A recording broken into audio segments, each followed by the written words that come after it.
So on the subject of what we generally call conspiracy theories, I fucking hate that term.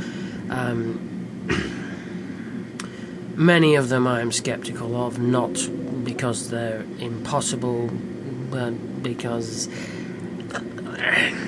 their free propagation is just a little bit too unopposed.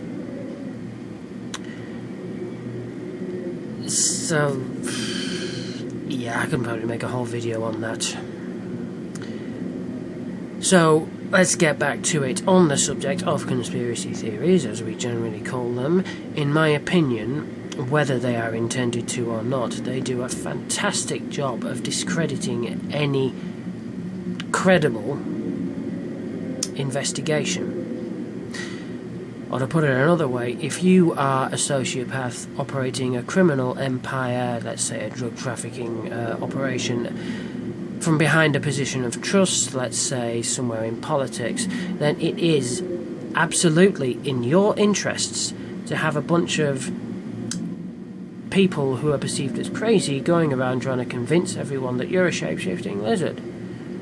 And the reason it's in your interest is because you can then quite easily dismiss any accusation levelled at you from that point forward as nothing more than a conspiracy theory. And the vast majority of gullible idiots will just say, yeah, obviously, and not think about it again.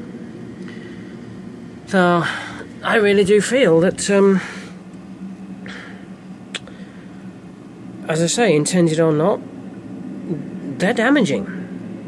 A lot. Not all of them, because some of them have a certain amount of oomph behind them, but most of them don't. And, you know, and this is why when, you know, I mean, whether you believe in a lot of these conspiracies or not is irrelevant. People who don't believe in them whatsoever are getting labelled as a conspiracy theorist whenever they see something out of the ordinary because of conspiracy theories. I'll add that I honestly think some of the more vocal ones could well be on the payroll of organisations that we generally call the mafia, for precisely the reasons I've just outlined. So, you know, think about that. Think about that.